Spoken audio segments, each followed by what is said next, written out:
Damos inicio entonces, compañeros y compañeras, a la charla esta de taller que tenemos, este ciclo de charlas este año, 2022.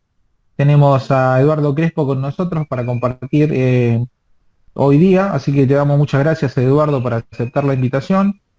Les queremos recordar a todos que además esta charla está siendo grabada y que la vamos a subir al canal de YouTube del Proyecto Cultural Maíz. Lo pueden buscar así en YouTube, Proyecto Cultural Maíz, y ahí nos van a encontrar y ahí va a estar la charla subida, desde donde también después vamos a hacer la difusión por todas las redes sociales, ¿no?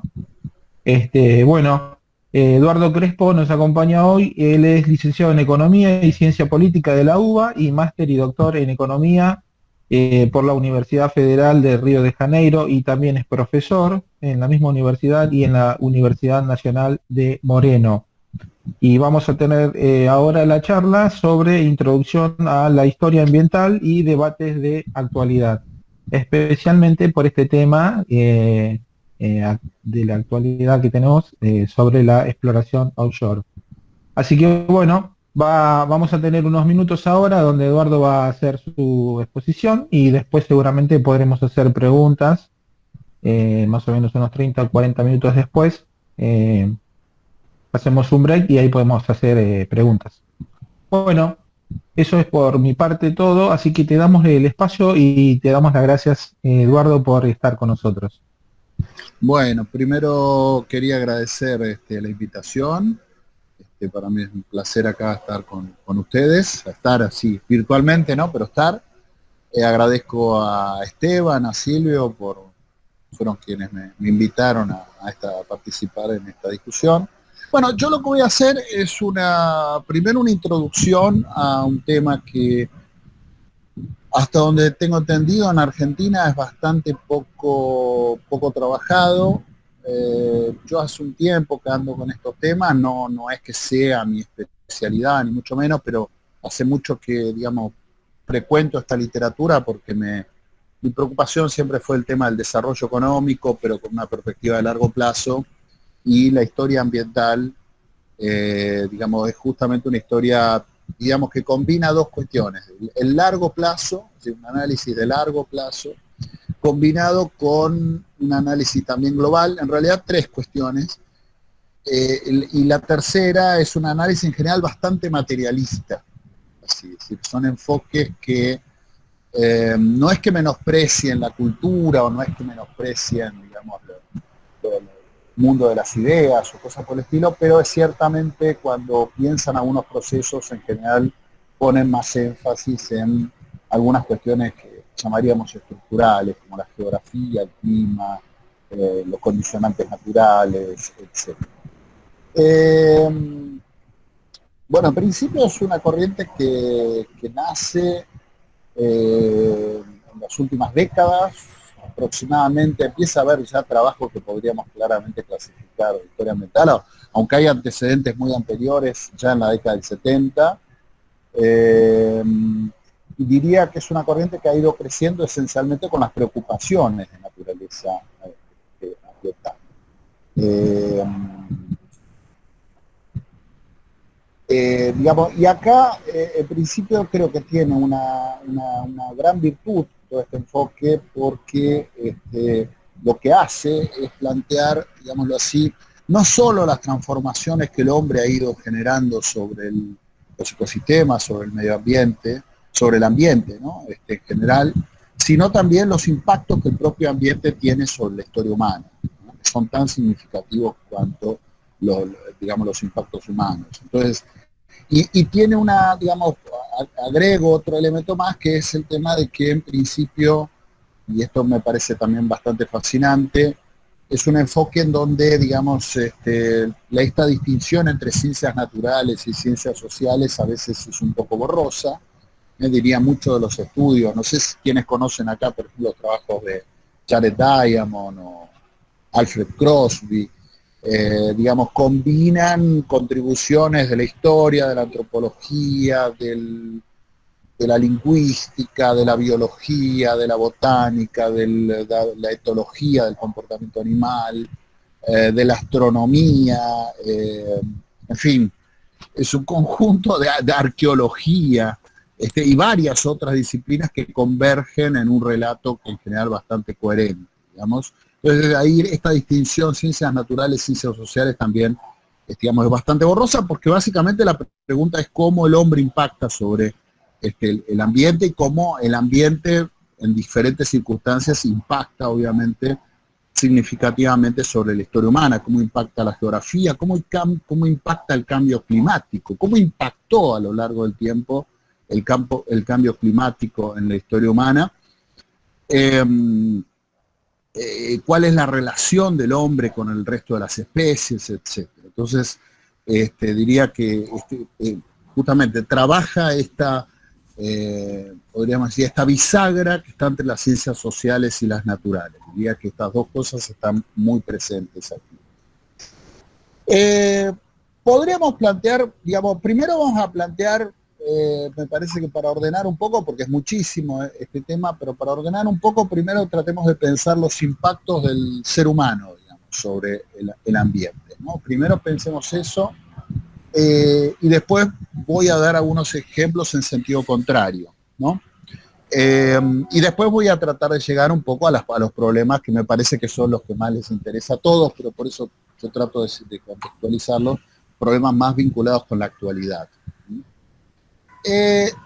Acá hay algo que es muy claro. Si ustedes analizan al ser humano así, mirándolo, tratemos de mirarnos desde afuera, ¿eh? Somos una especie africana, básicamente, que sale, por lo menos el sapiens, hay variantes del humano que habían salido antes, hace más de 1 millón de años sale el Homo erectus y otros ancestros nuestros, pero digamos el sapiens propiamente habría salido de África hace unos 70.000 años.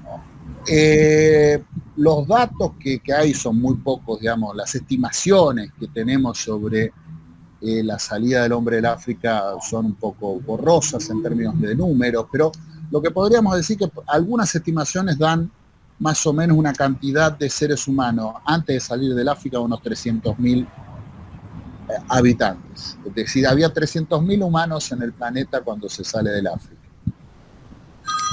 Esto estoy hablando de hace 200.000 años. Perdón, cuando sale del África unos 70.000 años atrás. Más o menos unos 70.000 años atrás. Esto, digamos, si ustedes ven, a partir de ahí ya tenemos una especie que es invasora, es una especie que sale del África, que empieza a ocupar otros ecosistemas. Obviamente para eso se vale del cambio cultural, porque esta es una especie, somos una especie tropical, es decir, nosotros no podemos sobrevivir sin ropa, por ejemplo, en lugares fríos, es decir, nos valemos, digamos, de una serie de cosas que son productos de la cultura. Para poder entrar en otros ecosistemas tenemos que controlar el fuego, tenemos que tener ropa, tenemos que aprender a adaptarnos. Tuvieron nuestros ancestros que aprender a adaptarse a distintos ecosistemas, etc. Es decir, es una especie que introduce aquí el cambio cultural, a través del cambio cultural, digamos, se expande y comienza a crecer. Antes de la agricultura se estima entre 5 y 6 millones de personas las que había en el planeta, digamos, hace unos 10.000, 12.000 años, ¿no? La agricultura, digamos, también los estudios arqueológicos muestran más o menos que aparece hace unos 11.500 años, ahí en la zona de Oriente Medio. Puede ser que haya algunas regiones donde apareció antes y después fueron cubiertos por las aguas. En fin, bueno, ahí hay un cambio también del clima del planeta que no vamos a discutir acá, o si quieren discutirlo, lo discutimos, pero digamos, no. Sería todo un paréntesis, digamos, para hacer. Estamos hablando de unos 6 millones de personas, 5 millones de personas antes de la aparición de la agricultura. Varios estudios, digamos, indican, digamos, estudios más bien recientes, de los últimos 20, 30 años, ponen especial énfasis en la importancia del cambio demográfico. Si este salto de 300.000 personas a 5 millones de personas, digamos, ya que comenzaba a colocar una presión sobre los ecosistemas. De hecho, cuando el ser humano llega a la agricultura, cuando comienza, digamos, a la domesticación de plantas y animales, cuando comienza una intensificación del proceso de obtención de alimentos en determinadas áreas, que es de facto un aumento de la productividad en la elaboración de alimentos por unidad de tierra, ya había restricciones de tipo ambiental. Es decir, ya estaban enfrentando restricciones de tipo ambiental. Buena parte de la megafauna se había extinguido, este es un dato. Aquí esta idea acá en estas discusiones, Esteban decía, digamos, de que a veces nos agarran por sorpresa, hay mucho romanticismo, ¿no? La idea de que uno va para el pasado y la relación de, cuando más va para el pasado, más armónica es la relación de los pueblos, o sea, pueblos originarios en América, o digamos, el buen salvaje en alguna otra región del mundo, tenía una relación mucho más armónica con la naturaleza, etc. Creo que estas ideas románticas me parece que hay que desecharlas de plano. Todo indica que cuando el Sapiens llega a un nuevo ecosistema, cuando llega a América, cuando llega a Australia, cuando llega a, digamos, a diferentes regiones del planeta, en general esto coincide con una fuerte extinción de otras especies, especialmente la megafauna. Por ejemplo, el caballo. ¿Había caballos en América o no en el pasado? Bueno, llegan los europeos en el siglo XVI. Pero había caballos, los mismos caballos que estaban en las estepas de Eurasia, estaban en América y fueron extinguidos. Si fue la acción humana o fue algún otro factor, no lo sabemos con precisión todavía, pero hay una coincidencia temporal bastante grande entre la llegada del hombre a distintos lugares y la extinción de un conjunto bastante grande de especies. Y hay bastantes evidencias también de que, digamos, el aumento de la complejidad social, la aparición, digamos, de formas cada vez más sofisticadas de producción, la propia agricultura, serían en buena medida un poco producto de la presión demográfica. Es decir, el ser humano fue resolviendo algunos de estos problemas. Digamos, acá básicamente tenés, pensémoslo en términos muy simples, yo no sé si tenemos biólogos acá. Si vos tenés una población que de repente se multiplica, en una proporción muy grande, se multiplica por 10, por 100, pasamos de 300.000 a 5 millones. Ninguna especie puede crecer así sin alterar el ecosistema, sin alterar, digamos, los ecosistemas en donde entra. Es decir, porque básicamente tiene que comer, y va a comer algún organismo vivo o va a suplantar algún otro organismo. Esto es inevitable. Es decir, en principio, el crecimiento demográfico coloca una presión sobre los recursos y sobre las condiciones, digamos, productivas, hasta que se llega a un límite. De hecho, la aparición de la agricultura coincide con el momento en el que ya se habían ocupado casi todos los lugares de la Tierra. ¿Sí? La expansión de las fronteras medio que se había agotado, ya se había llegado a América, ya se había llegado hasta Sudamérica, es decir, prácticamente no quedaba ningún rincón del planeta mínimamente habitable que no estuviera ocupado en el momento que comienza a aparecer la agricultura. Ahora, la agricultura es que la agricultura, a ver, de esto voy a hacerles un poco una proyección, la agricultura es un aumento de la producción de alimentos por unidad de tierra. Para darnos una idea, el cazador-recolector precisaba, de ahí dependiendo del contexto ecológico, pero el cazador-recolector es alguien que precisaba más o menos 30, 40 kilómetros cuadrados por per cápita para sobrevivir. Con la agricultura esto se reduce dramáticamente, aumenta dramáticamente también la biomasa comestible, y comienzan a multiplicarse las especies que son compatibles con la reproducción humana. Es decir, acá, junto con ese enorme crecimiento de la población humana, que se acentúa muchísimo con la agricultura, lo que tenemos muy rápidamente es un enorme crecimiento de todas las especies que comemos. Básicamente crece dramáticamente el número de vacas, de caballos, de cerdos, de gallinas. Arroz, trigo, acá los cereales son fundamentales, ¿no? Arroz, trigo, maíz, papa, y algunas cuestiones, y suplantando otras especies. Entonces, acá ya la propia agricultura nace, digamos, permite un enorme crecimiento de la población, es una enorme acumulación de energía, para que nos haga, a ver si no tenemos una idea acá, a ver si tenemos la proyección de la población humana en el tiempo. Acá lo que tengo es que tengo muchos slides, a ver si los encontramos. Acá lo que tenemos es la población humana. Opa, se me fue. ¿Lo están viendo acá? ¿Da para ver? No se escucha, Roberto, no sé, alguien ahí. No, es un poco chico, por lo menos para donde estoy yo en este momento es muy pequeño, pero no importa, igual Muy lo voy a pequeño. después ampliar.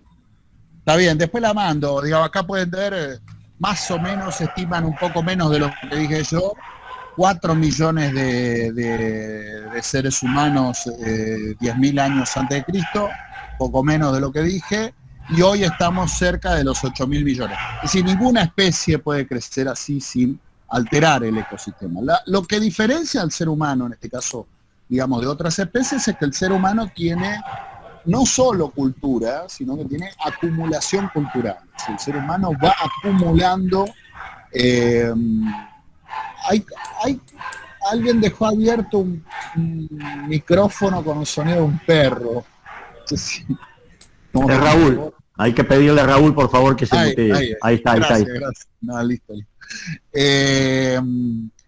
Entonces les decía, bueno, acá hay acumulación de cultural. Es decir, este crecimiento solo es posible porque, digamos, se desarrollan nuevas técnicas para generar alimentos, para hacer sostenible este crecimiento demográfico. Ahora, ese crecimiento que va de unos 4 o 6 millones, dependiendo de las estimaciones, hace 10.000 años antes de Cristo, hasta, digamos, acá hay otra fecha clave a mi entender, que es el año, bueno, acá ponen el año 0, que es el año 1800 aproximadamente. 1800, según esta estimación, estamos casi hablando de 1.000 millones de personas, ¿no? ¿Por qué digo 1800? Porque ahí en la virada, diríamos en portugués, del siglo XVIII para el siglo XIX se produce otro gran salto, digamos, en las formas de producción, que es la revolución industrial. Digamos, también las sociedades humanas, las sociedades agrícolas principalmente, habían alcanzado un límite,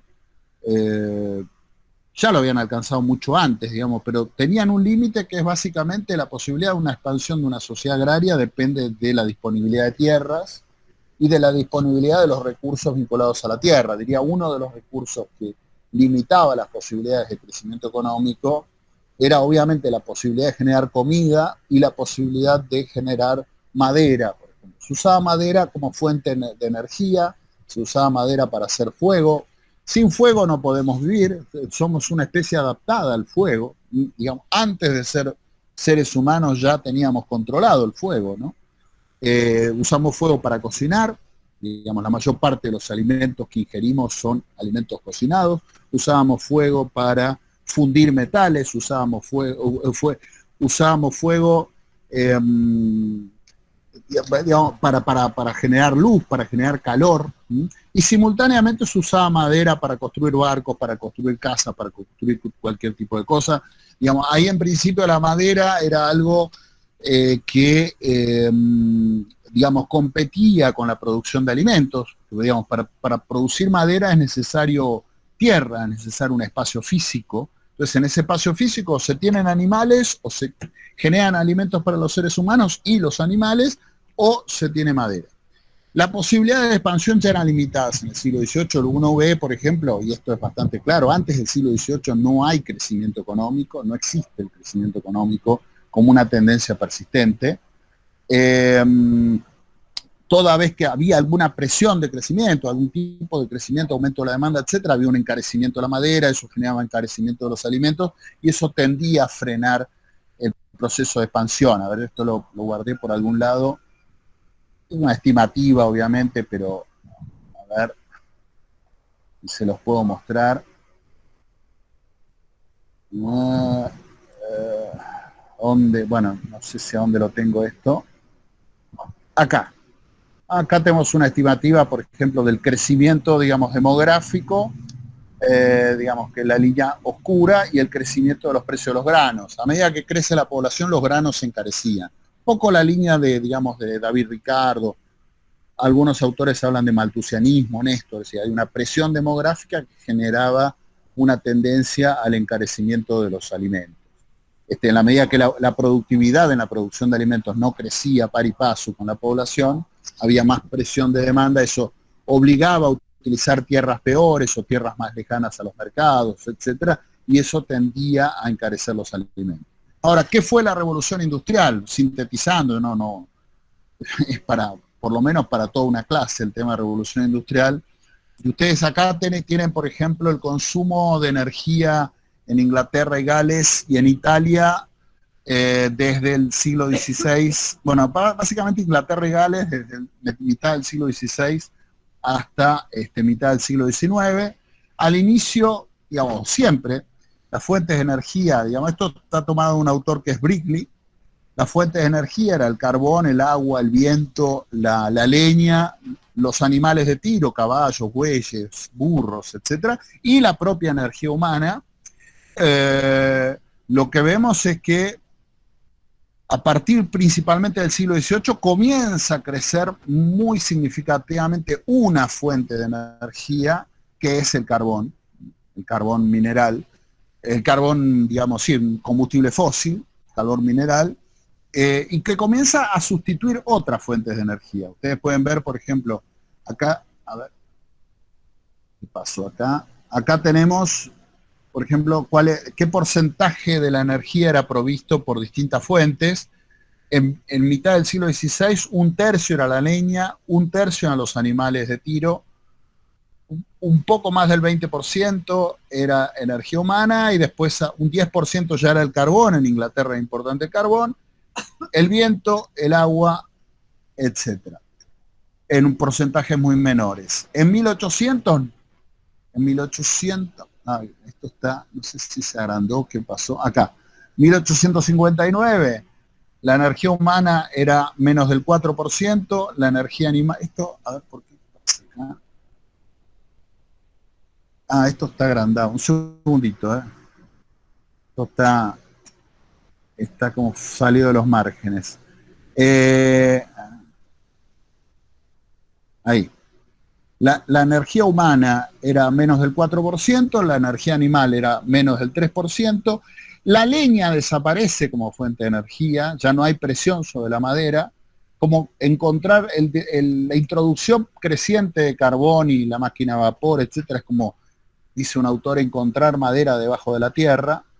Bueno, el viento, el agua siguen, pero el carbón representa más del 90% de la fuente de energía, digamos, a mitad del siglo XIX. Es decir, sustituimos una economía de base orgánica por una economía basada en los combustibles fósiles. Después al carbón se le agrega el petróleo, digamos, y es detrás de esto en buena medida que está el crecimiento moderno. Sin todo esto es muy difícil pensar el crecimiento moderno, si esto liberó, digámoslo así, las fuentes de crecimiento. Ahora, vamos a algunas cuestiones importantes sobre el tema de cómo estas cosas fueron introduciendo algún tipo de presión sobre el ambiente. Esto quiero mencionar algunas cosas muy breves, pero me parece que es importante. Acá tenemos una estimativa de la temperatura de la Tierra en los últimos 500 millones de años. Obviamente es que lo que más nos interesa es lo que ocurre acá sobre el final, ¿no? En esta parte de acá, pero un poco pueden ver que esto ha ido variando mucho. Hubo periodos mucho más calientes que los actuales, ¿no? Ahora, prestemos atención a esto acá, ¿no? Este es el final del Pleistoceno, como se llama. Al final del Pleistoceno, hace unos 20.000 años atrás, la temperatura del planeta era mucho más baja que en la actualidad. Es decir, el nacimiento de la agricultura, que más o menos está ocurriendo aquí, coincide con una fase, con un periodo de calentamiento global. O sea, hay un periodo de calentamiento, después vuelve a haber un enfriamiento hace unos 12.000 años, y comienza a haber un nuevo calentamiento. En esta transición, en este proceso, comienza a aparecer la agricultura.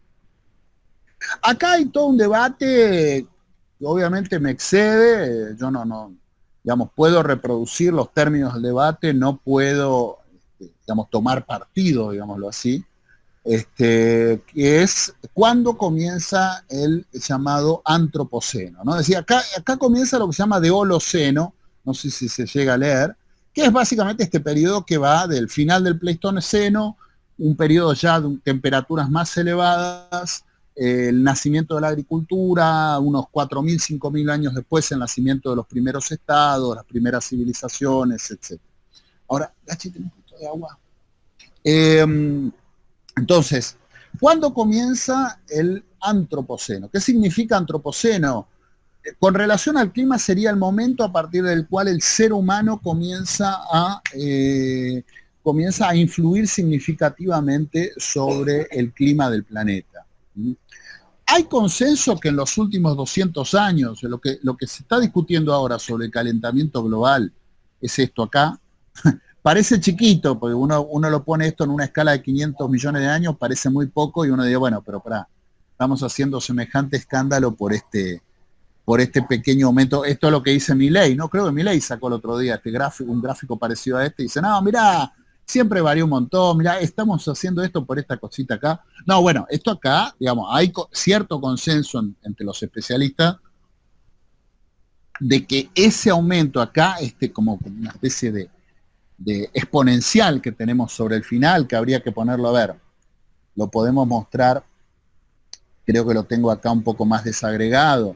Ese aumento que está viendo acá, esto, es muy preocupante. Es decir, efectivamente acá no se trata de, digamos, de subestimar esto. Si hay bastante consenso en que esto es muy peligroso.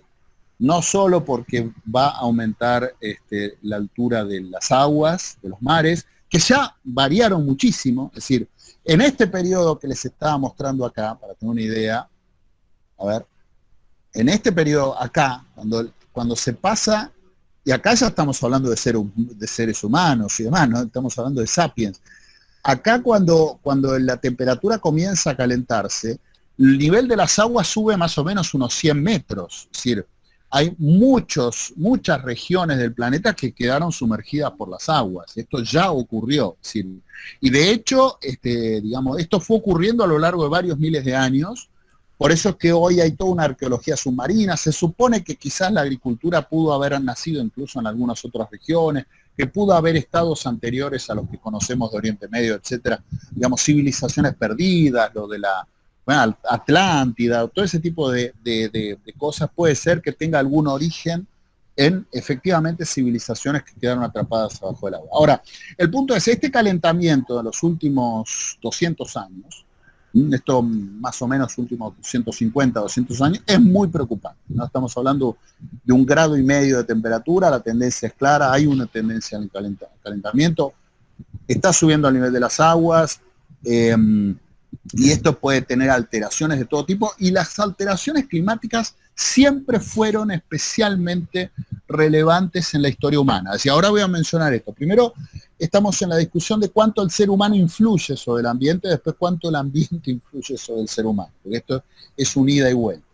Ahora, volviendo a la discusión de cuándo comienza el antropoceno, hay un autor, Rudiman, y tiene muchos, digamos, seguidores y es muy reconocido, digamos, en la literatura.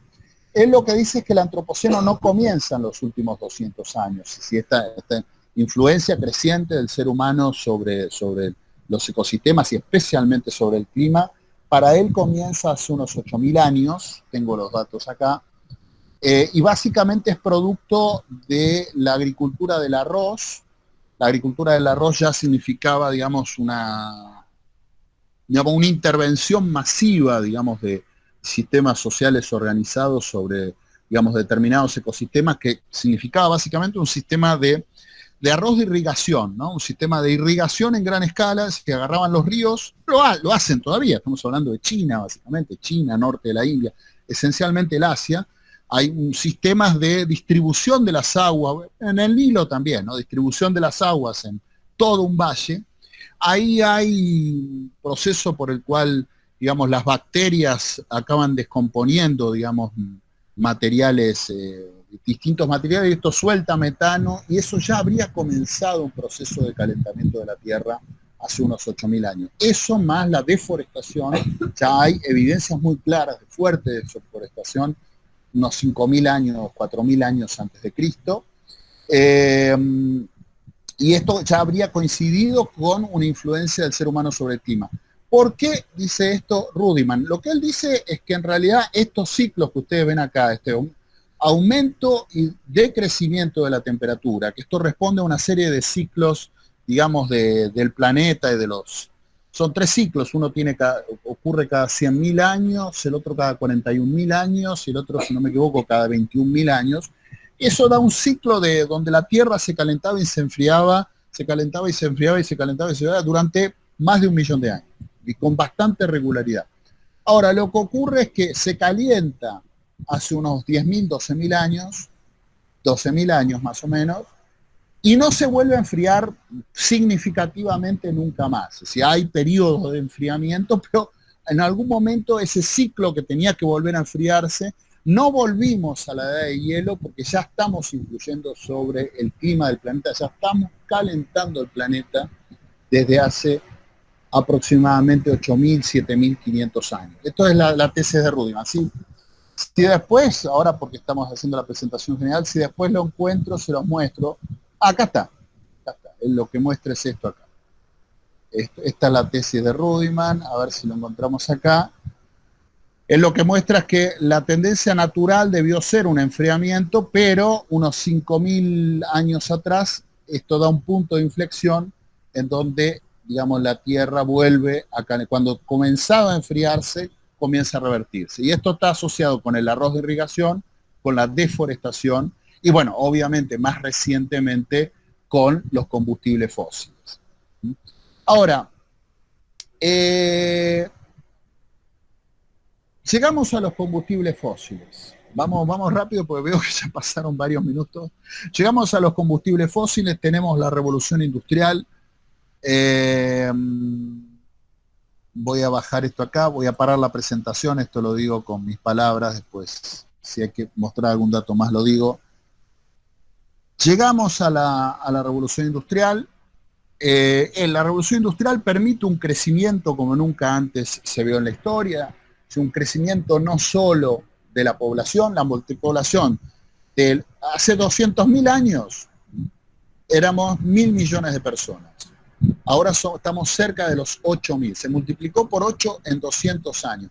Parece poco, pero si ustedes piensan que en 200.000 años de historia del Sapiens habíamos llegado a 1.000, en 200, en 200 llegamos a 8.000, es un salto impresionante, no solo en términos cuantitativos, sino también en el nivel de consumo, en el nivel de ingreso per cápita, digámoslo así, y en el nivel de consumo per cápita desde hace 200 años para acá. Es decir, si la población se multiplicó por 8, el ingreso per cápita se multiplicó, si no me equivoco, a nivel mundial por 16. Después les muestro el dato, por 16 o 17. Entonces estamos hablando de una población mucho más grande, que vive el doble de años y que consume en promedio 16 veces más que antes. Si esto no tiene impacto sobre los ecosistemas, bueno, sí, me parece que, digamos, ¿no? Y esto va más allá de si es capitalista, si es socialista, si es feudal. ¿Sí? Yo creo que esta es una restricción de naturaleza material. Es decir, este impacto sobre los ecosistemas lo hemos visto en sociedades capitalistas, en sociedades socialdemócratas, bueno, son capitalistas, pero digo, en el capitalismo lo hemos visto en la Unión Soviética, los impactos de la Unión Soviética son enormes, y cualquier tipo de régimen social que podamos tener en el futuro va a tener que gestionar este tipo de cosas. Esto no es solo, digamos, el capitalismo, es toda una cuestión, digamos, estrictamente material. Tenemos una población que se multiplica por 8, que consume 16 veces más que en términos per cápita que hace 200 años, y que vive el doble. Entonces, bueno, me parece que el impacto es bastante grande. Ahora, el impacto más importante, digamos, que estamos viendo ahora los impactos son muchos, pero también al mismo tiempo hay cosas que mejoran. Sorprendentemente, pese a toda esta presión, hay cosas que mejoran. Por ejemplo, el pasaje a los combustibles fósiles significa menos uso, como dije antes, de madera. Si ustedes ven los países que se han industrializado, hoy tienen más árboles que hace 200 años. Tienen más árboles que hace 200 años, tienen obviamente mucha menos hambre que hace 200 años. Es decir, hay regiones del planeta que todavía se están deforestando. De hecho, el saldo entre deforestación y forestación, ahí se los puedo mostrar, estamos llegando al punto donde la forestación le va a ganar a la deforestación. Esto es en breve, por lo menos las tendencias observadas. Digamos, hay regiones que comienzan a reforestarse después de la revolución industrial. Ahora, ¿cuál es el problema principal asociado con la revolución industrial y el uso de combustibles fósiles? Bueno, básicamente que estamos desde hace 150, 200 años largando gases de efecto invernadero a la atmósfera en proporciones crecientes. Hasta hace muy poco tiempo eran proporciones crecientes, y esto está generando una tendencia al calentamiento. Los países más desarrollados están rápidamente haciendo una transición hacia fuentes de energía más limpias, pasándose digamos, la más contaminante de todo. A ver, esto se los voy a mostrar porque si no, como que queda muy en el aire. Lo más contaminante de todo es el carbón, pero lo que se está convirtiendo hoy todavía en la economía más grande del mundo, que es China, que está muy basada todavía en carbón. A ver si lo encontramos esto. Lo tendríamos que encontrar, un segundito. No, esto es la emisión por regiones, un segundo.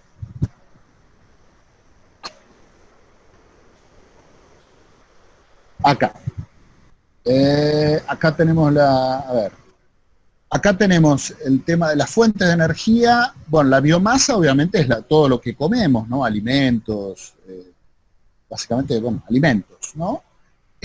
Crece, claramente aquí, finales, digamos, desde el siglo XIX, hay un salto enorme del carbón, que todavía es la segunda fuente de energía. Después viene el petróleo, que hoy todavía es la primera fuente de energía. El gas natural, también un combustible fósil, que es la otra fuente de energía, y se fueron incorporando otras como la eólica, la solar, la geotérmica, nuclear, etc. La hidráulica, es decir, son todas fuentes todavía bastante menores. Les diría, me parece que por 30, 40 años más, pero podemos tener certeza, vamos a seguir consumiendo, y probablemente en proporciones crecientes, combustibles fósiles, porque no hay ninguna forma de hacer una transición energética sin basarnos en los medios de producción que tenemos hoy. Entonces, acá, digamos, aunque nos pasemos a otras fuentes, y estas otras fuentes, por lo menos hasta donde conozco, no soy un especialista en el tema, no va a ser la eólica, no va a ser la solar. Tanto la solar como la eólica también tienen impacto sobre los ecosistemas, sobre la biodiversidad. Yo no sé, ustedes vieron alguna vez un campo de paneles solares. Bueno, difícilmente ahí va a haber, digamos, mucha biodiversidad, por ejemplo, aunque sean desiertos, y tienen muchos residuos, y tienen un potencial, digamos, energético bastante menor. Entiendo que el futuro está, aunque tenga grandes riesgos, en la energía nuclear. Si no es la energía nuclear, me parece que vamos a estar en problemas. Creo que vamos en dirección a sociedades cada vez más dependientes de fuentes de energía nuclear. Probablemente, si se llega en algún momento a la fusión del átomo, digamos, eso sería un salto, digamos, extraordinario, pero, digamos, todavía dependemos mucho de los combustibles fósiles. Ahora, los combustibles fósiles están calentando el planeta. Esta es una realidad. Un par de cosas más. ¿Cuánto dijimos? 40 minutos, ¿no? Veo que estamos más o menos cerca, pero, digamos, quería hacer algunas observaciones ahora en el sentido contrario. ¿Sí? En el sentido, primero hablé un poco de los impactos de, digamos, el ser humano sobre el ambiente, digamos, esta discusión de cuándo comienza el antropoceno, si comienza hace unos 7.000 años o comienza hace unos 200 años, es un tema en abierto. Después está la otra gran discusión, pero que también es muy pertinente para todos estos debates que están estamos digamos, observando actualmente, ¿en qué medida el ambiente influyó en la historia humana? Bueno, acá es muy claro que, digamos, la geografía ha sido un factor fundamental en la historia humana. Ustedes ven las primeras civilizaciones, generalmente coinciden con ríos. La mayor parte de la población humana siempre vivió en las zonas, en el hemisferio norte, en las zonas templadas, en las zonas más propicias para la agricultura intensiva. Y en general, cuando ha habido cambios ambientales, cuando ha habido, digamos, cambios climáticos, digamos, han sido muy, muy significativos los cambios, digamos, históricos. Es decir, ahora hay toda una serie de estudios que muestran, digamos, correlaciones entre cambios climáticos y acontecimientos históricos. Les voy a resumir apenas algunos. Hace unos 73.000 años hay una explosión del volcán, el que explotó el otro día es el Toa, ¿no? Bueno, el Toba, creo, si no me equivoco, hace unos 73.000 años, fue la mayor explosión volcánica, digamos, por lo menos desde que nuestra especie está sobre este planeta. Se supone que tapa el cielo durante varios años, probablemente durante una década aproximadamente, tapa una buena parte del cielo, oscurece el cielo. Oscurecer el cielo significa menos fotosíntesis, significa, digamos, reducción de la producción de plantas, reducción de la biodiversidad, reducción de los alimentos, y eso significó, digamos, y enfriamiento de la Tierra. Esto significó, todo indica que hubo una enorme reducción en la población humana. Estudios biológicos que ahora hacen esta especie de reloj biológico, lo que muestran es que hace más o menos para la misma época la contribución, digamos, digamos, a nuestro acervo biológico de miembros fue muy reducida. Es decir, en algún momento hubo un cuello de botella. Tengo la teoría del cuello de botella, digamos, de cuántos fueron los que contribuyeron a nuestro acervo biológico actual, y eso se reduce más o menos en coincidencia con la explosión de este volcán. ¿Por qué los volcanes son importantes? Digamos, porque los volcanes cambian el clima, aunque lo cambian durante un periodo muy corto. Las grandes explosiones volcánicas, que por suerte no hemos visto ninguna, digamos, en los últimos 100 años, si no me equivoco, la mayor hubo una del Krakatoa en 1880 y pico, pero digamos, en tiempos más recientes hemos visto muy pocas, pero hay algunas así registradas en la historia. La del año 535, por ejemplo, es una explosión volcánica que no se sabe muy bien dónde fue, se sabe que ocurrió, está registrada por los historiadores, por escribas chinos y del Imperio Romano de Oriente. Lo mismo, oscurece el cielo, no fue de las dimensiones de la de hace unos 73.000 años, oscurece el cielo, reduce la fotosíntesis, deteriora los pastos. Ahí lo que hay es pueblos que no tienen condiciones de alimentar a los caballos, cosas por el estilo, empiezan a invadir otros pueblos. Esto coincide es el periodo donde el Imperio Romano Oriental estaba comenzando a reconstruir el Imperio Romano. Eso golpea dramáticamente al Imperio Romano, en coincidencia también con transformaciones de este tipo. En el caso por ejemplo, el año 535, casi siempre que hay un cambio climático muy significativo, en periodo corto de tiempo, al alterarse los ecosistemas, hay algún tipo de efecto, ¿cómo es que le llaman? Algún tipo de zoonosis. Algún animal le pasa algún virus, alguna porquería a otro animal, y generalmente hay algún tipo de epidemia. Estas son correlaciones, ¿eh? Ustedes preguntan a biólogos, a veces este dato no lo tienen, pero digamos, lo que encuentran, los que hacen este tipo de historia ambiental, es que hay algún tipo de correlación entre las grandes epidemias, algunas grandes epidemias, y cambios climáticos. Entonces, son momentos en donde, digamos, ocurre un poco todo junto. Hay un cambio climático que deteriora, por ejemplo, las condiciones agrícolas, reduce el excedente, coloca en crisis los estados y al mismo tiempo genera algún tipo de pandemia. ¿Qué periodos estamos hablando? Siglo XIV. Siglo XIV la población humana se reduce en algún momento en aproximadamente a la mitad, ¿no? Es que la peste negra mata entre 1/3 y la mitad de la población de Eurasia. Unos 30 años antes hay una gran hambruna también en toda Eurasia, y esto coincide básicamente con un enfriamiento de la Tierra. El motivo todavía no está del todo claro. Siglo XVII, lo mismo. También hay, el propio autor Rudiman muestra que con la llegada de los europeos a América, cuando se difunden las epidemias, la viruela, etcétera, eso tiene una mortandad enorme, ¿no? Así que aproximadamente un 90-95% de los pueblos americanos muere básicamente por las epidemias, más allá de la explotación, más allá de las guerras, más allá de las condiciones de servidumbre a las que son sometidos muchos pueblos, etcétera. La mayor parte muere por epidemia. Eso curiosamente genera un enfriamiento de la Tierra. ¿Por qué? Porque se reduce la deforestación, según Rudiman. Se reduce la deforestación, que hay menos población, menos deforestación, se recrean las florestas y eso enfría parcialmente la Tierra, que esto es lo que ocurre en el final del siglo XVI y especialmente en el siglo XVII. Revolución Francesa. Revolución Francesa, obviamente hay 80 teorías sobre por qué ocurre la Revolución Francesa, pero hay también algunas teorías de origen ambiental. Hay una explosión volcánica, si no me equivoco, esto ocurre en Alaska, en el año 1883, por ahí. Esto produce un enfriamiento, produce también, tapa parcialmente el cielo, hay una menor fotosíntesis, hay cosechas, digamos, con menores rendimientos.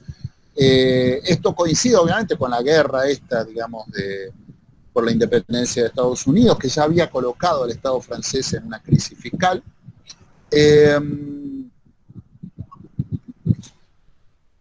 Ahí, digamos, hay una serie de malas cosechas y se combina esta situación de cosechas muy malas, aumento de los precios de los alimentos. Si ustedes estudian la historia de la Revolución Francesa, van a ver que perseguían a los panaderos, a los productores de harina, decían que eran especuladores, que eran contrarrevolucionarios. Bueno, básicamente aumenta mucho el precio de la harina, aumenta mucho el precio del pan. El francés promedio comía aproximadamente 1 kilo de pan por día.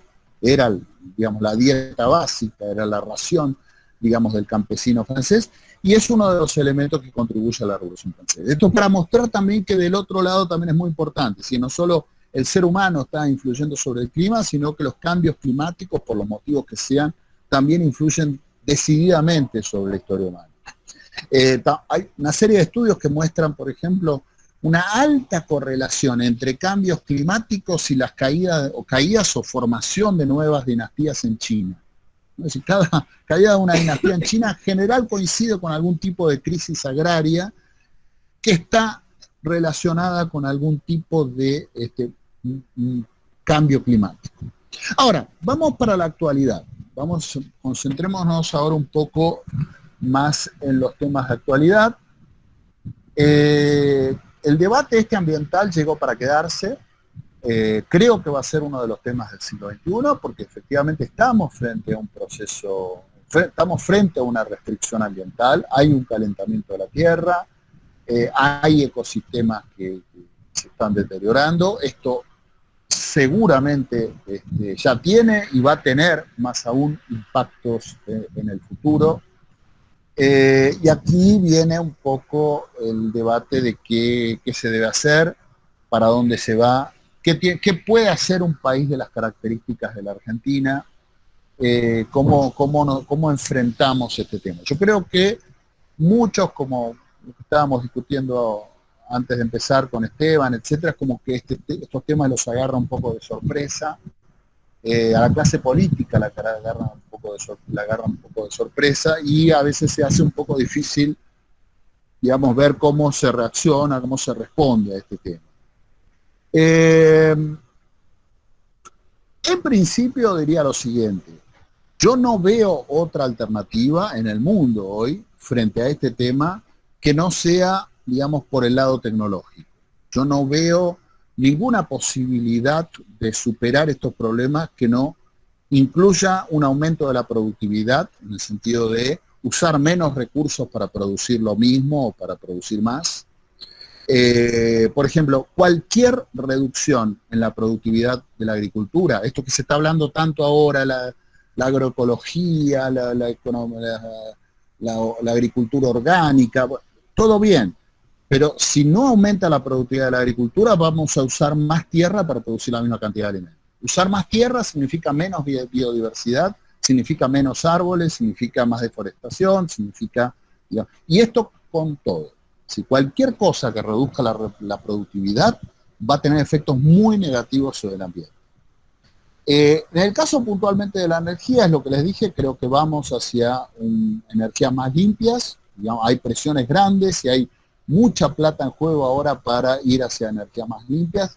Entiendo que la más limpia de todas, con muchos riesgos, digamos, para quien vio la serie ahí, Chernobyl, o digamos, siguió lo de Fukushima, en fin, y otros accidentes que hubo, en general menores, digamos, pero el tema de la energía nuclear me parece que es la fuente de energía del futuro, creo que vamos hacia allí. El movimiento, digamos, ecologista internacional, algunos de estos grupos que se movilizan en general, en algunos lados han tenido efectos bastante negativos. En el caso de Alemania, por ejemplo, prohibió las centrales nucleares. Si no me equivoco, después del accidente de Fukushima, lo mismo estaban intentando en Japón. ¿Y qué hizo Alemania después de cerrar las centrales nucleares? Fue a una energía crecientemente basada en carbón. Es decir, que está emitiendo mucho más gases de efecto invernadero que antes. Digamos, por otros motivos también se reduce, pero digamos, está contaminando mucho más que Francia, por ejemplo, que se basa en energía nuclear. Entonces acá el tema de las elecciones, digamos, si son racionales o no, es muy importante. Digamos. A veces se quiere hacer una cosa, pero se termina haciendo todo lo contrario. Se quiere evitar un daño sobre el ambiente y digamos, prima la irracionalidad y se termina con elecciones como esta que hizo Alemania, que digamos son muy dañinas con el ambiente. ¿Qué puede hacer un país, digamos, de las características de la Argentina? Acá me parece que lo que no se entiende en el debate argentino es que hacer una transición energética, hacer una transición hacia formas de producción más limpias, más amenas con el ambiente, etcétera, no es gratis. Esto involucra tecnologías, esto involucra inversiones, esto involucra infraestructuras que hay que financiar. Los países que no tengan recursos no van a poder hacer estas transiciones, no las pueden hacer. Van a necesitar recursos, van a necesitar crecer para poder financiar las nuevas tecnologías, las infraestructuras, etc. Si ustedes miran, me parece que es bastante claro que los países pobres, más allá de la emisión de dióxido de carbono, que obviamente es lo que más afecta a nivel global, pero en todos los otros indicadores ambientales están muy mal. Los países más pobres son los que más deforestan, los países más pobres son... Ustedes miran una foto de Haití y otra de República Dominicana, son dos países pobres.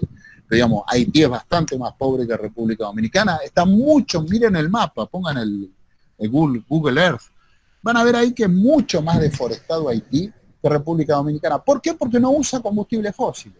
Básicamente para cocinar usan leña. Para eso tienen que cortar árboles y ya no quedan árboles.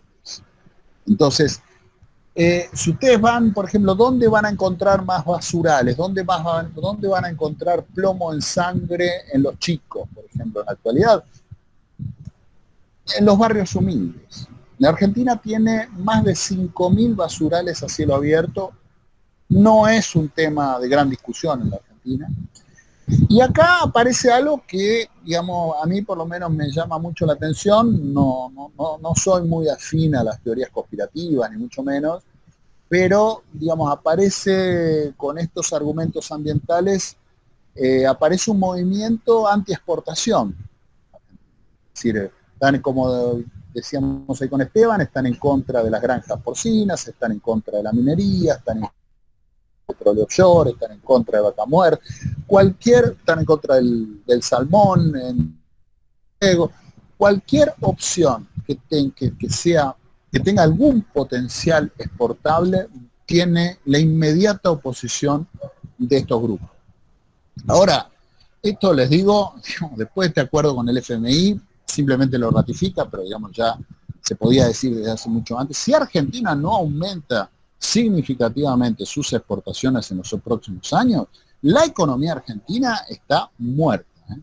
Si no tenemos ninguna posibilidad, digamos, de mejorar, de desarrollarnos, de crecer mínimamente, de reducir la pobreza, si no hay crecimiento, y no habrá ningún crecimiento si no resolvemos nuestros problemas de balanza de pago. Y entre otras cosas, para resolver esos problemas de balanza de pagos, precisamos exportar.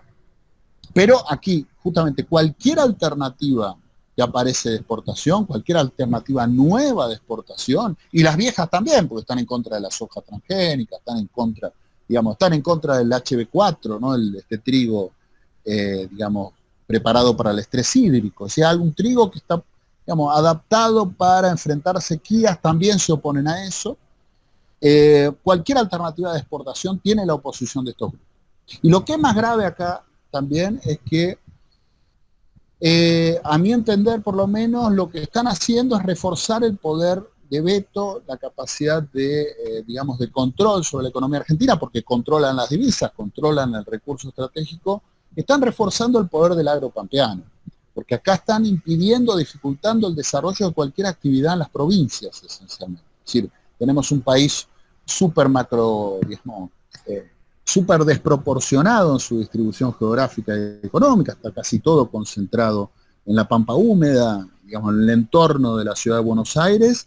Es ahí donde está el núcleo de poder, ahí donde está la mayor parte de la población, y es ahí donde están las principales actividades de exportación. Argentina necesita urgentemente desarrollar otras actividades y diversificar, digamos, su estructura económica en términos geográficos.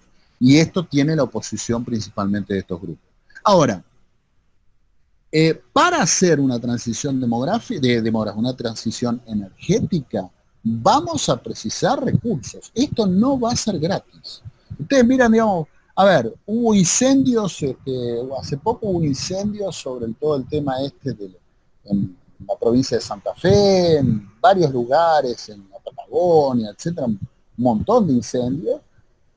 Bueno, uno podría decir, bueno, ¿qué alternativa hay para los incendios? Bueno, hay que volver a plantar árboles, hay que crear todo un sistema de custodias, digamos, para proteger esos bosques, etcétera. ¿Por qué no se hace? Bueno, porque no hay recursos, porque no hay plata.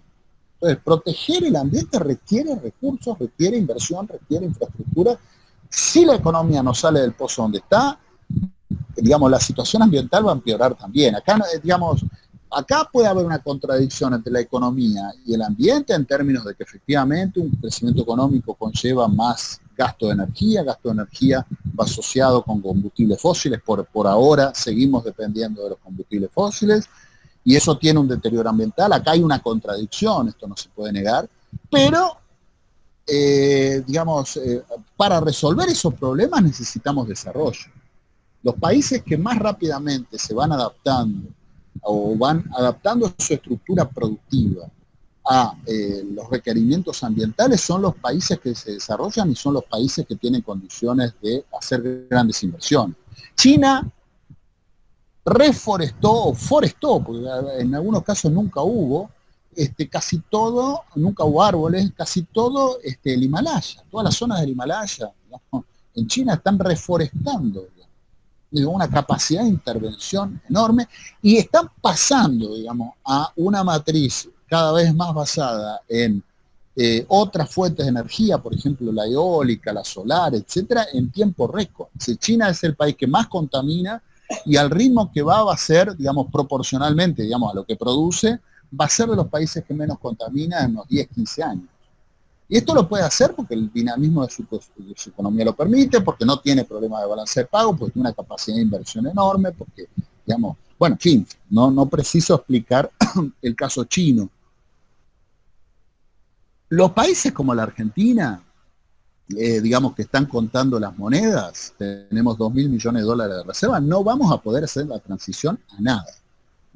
Y nuestra posibilidad de, digamos, de adaptarnos a los requerimientos ambientales, cambiar la matriz energética, cambiar nuestras formas de producir, realizar otras formas de tratar los residuos, atender el tema de los basurales, etcétera, es imposible si la economía no se ordena y eso es imposible si no aportamos y si no organizamos mínimamente nuestra macroeconomía.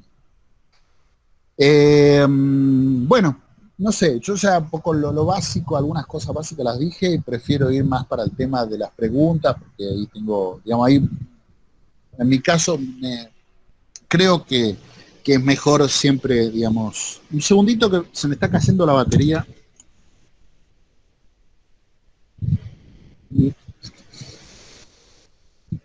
Me parece que en las preguntas siempre es mejor, a mí por lo menos me gusta más el tema del diálogo. Y falleció esta semana una mujer de 90 años, quedando cuidadora, ahí a la deriva. Bueno. Pero bueno, también es otra. Gracias, Eduardo, por esta primera parte. Qué tema, ¿no? No sé si hay algún compañero o compañera que quiera hacer alguna pregunta. Yo me quedo pensando que todas las opciones que hablamos tienen poco que ver con la industrialización, ¿no?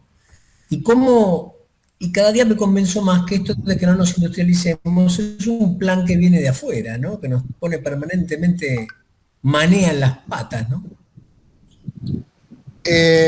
Bueno, sí, la solución para esto a nivel mundial es que se profundice la industrialización. Acá, a ver, por ejemplo, en el caso de la energía es pasar cada vez más rápido, lo más rápido que se pueda, a energía solar, a autos eléctricos. Acá les doy un ejemplo muy sencillo. A ver, autos eléctricos, ¿contaminan menos? Sí, contaminan menos, sin duda. Ahora, para que todos tengamos autos eléctricos tenemos que dejar de usar lo que estamos usando y para eso tenemos que comprarlos. No, y además hay que generar esa electricidad que se hace todavía con... Bueno, no, claro, además... combustible fósil. Se precisa primero, claro, primero la transición hay que hacerla con combustible fósil. Además vamos a precisar litio, vamos a precisar mucho más minerales que en el pasado. El tema de la minería, no a la mega minería, no sé qué. Sin minería todo esto es imposible, ¿eh? Si acá, bueno, esta comunicación que estamos haciendo acá sin minería es imposible. Entonces, no a la minería, no a la mega minería. ¿Cuál sería la opción? La mini minería. Mini minería es el tipo que se mete en un agujero solo con una linterna, digamos. Eso es un desastre, digamos. Es decir, ahora lo hacen multinacionales y sí, son los que tienen la tecnología y las capacidades de hacerlo. Desarrollar eso no es fácil, no ocurre de un día para el otro. Pero sí, sin industrialización es muy difícil cualquier cambio. No va a ser una economía verde, una economía no industrial, ¿eh? Y justamente estas preocupaciones están apareciendo en los países desarrollados, en los países que ya se han industrializado. De hecho, en nuestro país aparecen sectores medios, generalmente más vinculados a los servicios y demás. El que está pasando hambre no tiene estas preocupaciones en general, ¿no? Pero sí, yo creo que esto se convierte en un obstáculo a la industrialización, al desarrollo en general, a las exportaciones, a que nos ordenemos mínimamente. Pero sin duda, acá no hay vuelta atrás con la industrialización. Sí, no hay vuelta atrás. O vamos para adelante o desaparecemos. Y esto va a depender mucho de las capacidades productivas. Los países que tienen más capacidades productivas se van a adaptar más rápido. Pero además para todo esto hace falta de vuelta volver a tener un proyecto logístico en el país. Logístico esto quiere decir redes de trenes, flota fluvial, es tanto lo que hay por hacer, es tan atrás que nos fuimos, tan atrás. Sí, requiere un Estado mucho más fuerte, un Estado que regule, que controle, que marque un rumbo. Es decir, bueno, a ver, en China, por ejemplo, esto entra dentro de lo que es los planes quinquenales todavía, que todavía lo tienen. En China, digamos, por ejemplo, se dispone que de acá a 5 años todos los autos van a ser eléctricos y son eléctricos. Claro. Hay un Estado que dice, de acá más van a ser eléctricos. Pero es un organismo central, Eduardo, es un organismo central que planifica desde el principio hasta el final. Sí, bueno, por eso. Un Estado acá cada 8 o 9 años volvemos para atrás con todo y empezamos de nuevo. No, por eso. En la medida que nuestros problemas económicos se agraven, en la medida que el Estado siga siendo débil, bueno, va a ser muy difícil para América Latina adaptarse a esta condición. Y vamos a ser digamos, los países más desorganizados, diría los dos, desorganizados y pobres, porque no es solo el tema de pobres, también los países desorganizados, esto se vio en la pandemia. Estados Unidos es un país riquísimo, país más rico del mundo, muy desorganizado, tiene casi 1 millón de muertos. Es decir, los muy desorganizados y los muy pobres son los que más lo van a sufrir. Los más organizados y los que tengan más capacidades productivas son los que más rápidamente se van a adaptar a estas circunstancias. Por lo menos mi pronóstico. Es decir, ¿quién es el que tiene mejores condiciones hoy de enfrentar este desafío, digamos, que está planteando el tema ambiental? A mi entender, el Asia, especialmente China, Europa más o menos, y América Latina soy bastante pesimista. Ojalá que podamos revertirlo. Me gustaría... Además, para hablar de organización, tendríamos que tener mínimamente un proyecto del país en el que oposición y gobierno tengan algunas bases, mínimas bases de acuerdo. Acá no existe eso. El proyecto es tirar para atrás. No, y a veces no la hay dentro del propio gobierno, dentro de la propia oposición, hay del mismo partido hay grupos que piensan cualquier cosa, y en el caso argentino hoy ni dentro del propio gobierno hay coherencia de para dónde se va. Sí, bueno, pero bien. También hay que aclarar un poco, para esto es importante entender estos problemas y tratar de aclararlo. Perdón, me gustaría... Le damos la palabra a Raúl Krasuk, exactamente. Acá se mencionaron dos cosas, que uno es los autos eléctricos y el otro, Ricardo mencionó el tema de vías navegables. Hoy por hoy, con la tecnología actual, la huella de carbón a 25 años de uso del auto eléctrico es todavía mayor que el auto a combustión interna. Pero el problema no es si el auto es eléctrico o es a carbón, o es a combustión interna, que seguramente en algunos años, en un par de años, quizás en poco tiempo, el auto eléctrico tenga una menor huella de carbón. Vos lo decís por todos los requerimientos. Correcto. De la matriz de insumo-producto. Correcto. Sí, hasta la deposición final. A los 25 años, ¿qué hago con las baterías? ¿Qué hago con todo eso? Cuando es muy probable, sí. El tema es, la mayor huella de carbón no la deja el uso de un motor eléctrico o combustión, sino el uso del auto. Movemos millones de personas en automóviles, no movamos millones. Primero, ¿necesitamos mover millones de personas? No hay una forma de descentralizar el país, desarrollar las provincias, que la gente viva cerca de su trabajo, que se movilice de una manera mucho más racional. Sí, pero requiere un Estado muy fuerte. Uno podría ver el caso chino y el caso de la India. El caso chino, planificado. Para entrar a una ciudad a veces tiene que mostrar una especie de pasaporte. En la India es, a lo América Latina y es un despelote total. Digamos.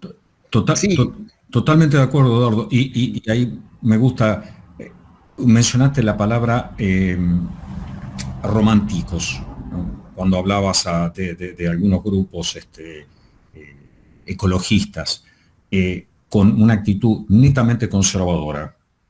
Es lo que decía, y me gustan los pajaritos y me gustan las plantitas. Sí, me gustan los pajaritos, las plantitas, pero de esa manera dejamos a un costado de la humanidad, una parte importante de la humanidad. Cuando decís... y hay una serie de cosas que están mal, además, de lo que decís vos, no de lo que decís vos, digo, de esos grupos. Por ejemplo, Grabois, voy a dar un nombre. El tipo dice, no, hay que volver al campo. Volver al campo puede ser saludable para la persona individual. Ahora, si todos volviéramos al campo, es un despelote ambiental, digamos, es insostenible. Es insostenible. Háganse una idea, la que es la siguiente. A ver, en una zona urbana, no digo que no haya que desconcentrar, que tener ciudades más pequeñas, más manejables, más lo que dijiste, más cerca de tu trabajo, etc. No, el tamaño de ellos, La Plata, Luján, son cosas más, ¿no? Mar del Plata. Pero digo, en una zona urbana vos metés una cloaca, un kilómetro de cloaca, atendés, qué sé yo, las necesidades de 10.000 personas, no sé, estoy poniendo un número arbitrario. Si vos mandás a todo el mundo al campo y tenés gente dispersa, la escala, vos tendrías que meter 1 kilómetro de cloaca para atender una familia. Ah, no, bueno, entonces que hagan un pozo ciego. Bueno, que ambientalmente es un desastre. Una ciudad es mucho más ecológica que la dispersión de la gente en el campo. A nivel individual puede ser que sea, digamos, más saludable vivir con los pajaritos, como dijiste, pero no es una solución global. Y acá es confundir a la sociedad con el individuo. Entonces, no, volvamos al campo. Eso es un desastre total. En principio la ciudad, digamos, tiene... Si vos vivís en el campo tenés que tener auto, una moto. Si vos vivís en una ciudad podés usar el transporte público, que obviamente es mucho más ecológico. Si vos tenés 50 tipos en un colectivo, digamos, tiene mucha menos huella de carbono que cada tipo en un auto, o cada tipo en una moto. Cuando mencionabas la megaminería y la contraposición en la microminería, a ver, es el planteo de hace 200 años de los artesanos contra la manufactura. Claro, lud, ¿no? Los luditas. Exactamente, ese rompe máquina, que la solución es romper las máquinas, el problema es la máquina. No, el problema no son las cosas. El problema es la relación de la gente con las cosas. No, totalmente de acuerdo. Sí, totalmente de acuerdo. Digamos, ahí, lo que pasa es para atender ese tipo de cosas, por ejemplo, algún tipo de planeamiento urbano más racional, ir reduciendo el uso de automóviles, nunca se va a eliminar, pero todo ese tipo de cosas se requiere un Estado muy fuerte que ponga subsidios, que ponga impuestos, y bueno, mucho impuesto al auto, mucho subsidio al colectivo, pero eso, digamos, donde el Estado es débil y pobre, es mucho más difícil. Por eso soy bastante más optimista, digamos, por ejemplo, con los asiáticos que con nosotros. De todos modos, bueno, no digo que no podamos mejorar, pero sí, acá se necesita un Estado mucho más fuerte, con mucha más capacidad de planificación, con mucha más capacidad de intervención. Me parece que la pandemia para mí es y si no tiene algo que ver con la cuestión ambiental, pega en el palo, a mi entender, pero la pandemia es un primer ensayo de los problemas que vamos a empezar a enfrentar. Creo que vamos a tener varios fenómenos parecidos al de la pandemia en las próximas décadas. Y en la pandemia se vio muy claro qué sociedades tienen más capacidad de adaptación, qué sociedades reaccionaron más fácil, qué sociedades resolvieron más rápidamente los problemas. No, incluso hasta el tema de la coerción, es decir, esto de una parte de la población, en el caso de Europa, ahora no se quiere vacunar. Estados Unidos está el otro día 4.000 muertos por día, es decir, y es el país más rico del mundo. Ahí si no hay un Estado que diga, bueno, mira, no te vacunás, vas preso, no podés salir a la calle, y está difícil. Bueno, gracias, Che. ¿Alguien más tiene alguna pregunta? Que levante la mano. Pregunta, opinión.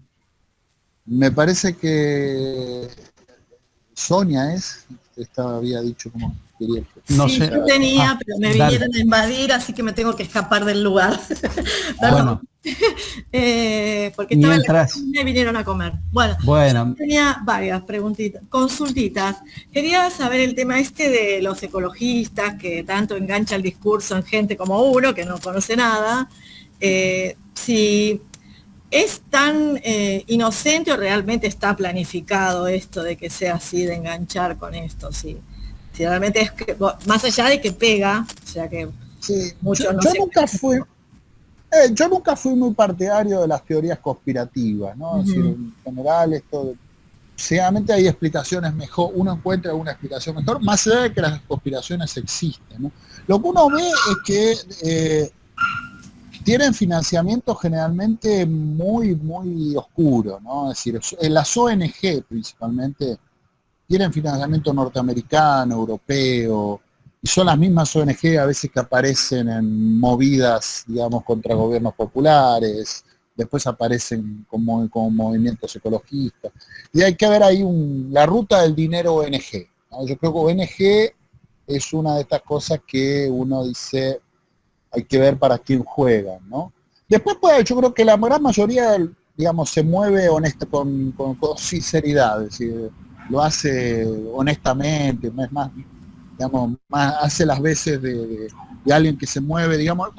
A ver, estos grupos se manejan muy bien con una serie de alarmas que son bien instintivas, ¿no? Es decir, es lógico que instintivamente a nosotros nos dicen agua, fuego, cáncer, cosas por el estilo, y bueno, eso llama mucho la atención y es una alerta. Y si ustedes se fijan, es siempre esas palabrejas.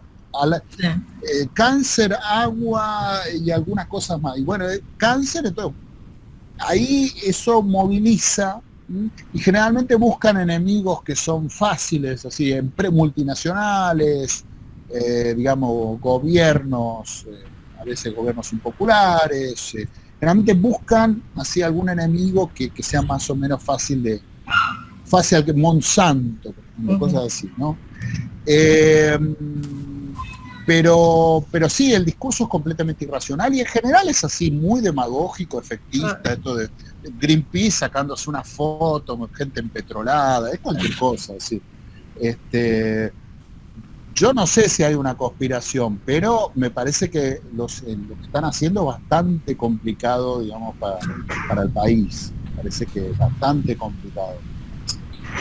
Peligrosamente complicado, y hay que empezar a estar atento con esto. Bueno, es importante porque yo tengo varias personas que difunden, no nada que ver con la ecología, pero que bueno, de otros temas, y que se la pasan poniendo, por ejemplo, con esto de las offshore, poniendo ganamos, se separó porque la gente, y vos a veces no tenés el argumento para decirle, o sea que me parece importante tener, vos que conoces el tema, tener un poco más de claridad para poder, por lo menos...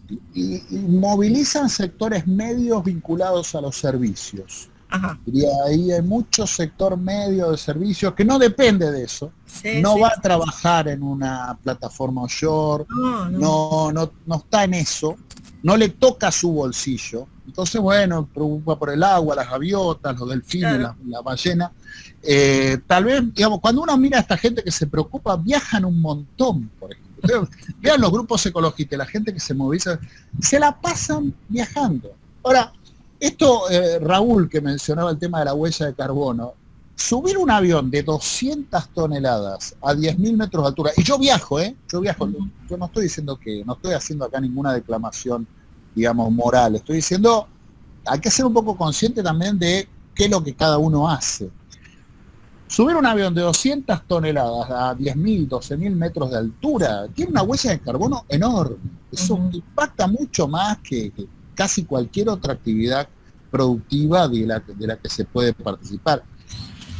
Con seguridad tiene mucho más impacto que la producción offshore a nivel global. Entonces, tenemos estos sectores medios que se la pasan mandando esos WhatsApp con ese tipo de alarma, etcétera, usando un celular para el cual es necesario los combustibles fósiles, es necesario la minería, es necesario todo el conjunto de tecnologías, digamos, con las cuales esas cosas funcionan. ¿Y de dónde viene? Bueno, acá que no se haga. Bueno, ¿y cómo? Se oponen al salmón en Tierra del Fuego, pero comen sushi. Claro. En una provincia, Tierra del Fuego recibe $7.000 per cápita de subsidio del gobierno nacional, en un país que tiene 50% o 40% de pobreza y 60% de los chicos en la pobreza. Es una provincia que vive completamente subsidiada. Cuando aparece una actividad, digamos, que sería, digamos, económicamente sustentable, ahí aparece todo un movimiento de oposición para que siga este régimen. A ver, lo que hay en el Tierra del Fuego es un régimen que es llevar allá, al último rincón del planeta, porque realmente Tierra del Fuego es la punta del planeta, ¿no? En el cono sur. Barcos que vienen de China con celulares supuestamente desarmados. El barco va hasta allá, eso tiene una huella de carbono, ahí se arma el celular, ahí se lo suben camiones que recorren más de 3.000 kilómetros para traerlo a los centros urbanos de Buenos Aires, Rosario. 3.000 kilómetros de camión. Y los residuos están todos desperdigados, no en la zona más turística, pero residuos de todo tipo. De eso vive esa provincia subsidiada en $7.000 por persona.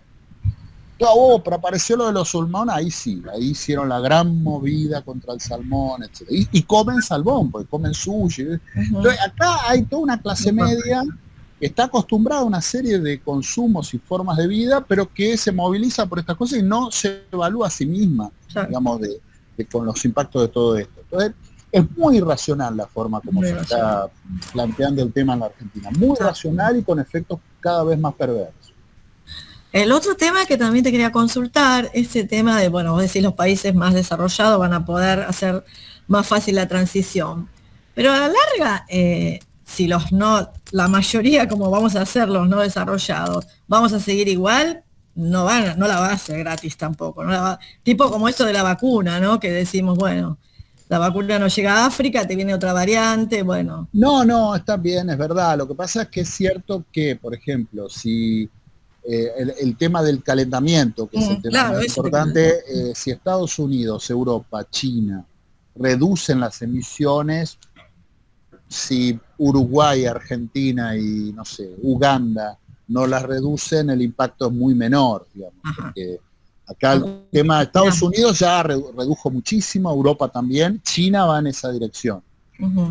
El tema China también tiene muchísimo porque es la industria, lo dijo Ricardo acá, la industria se ha trasladado a China, el gran país industrial del mundo en este momento es China, el resto son más servicios, y la industria es muy consumidora de energía. Y todavía depende mucho de una matriz basada en carbón.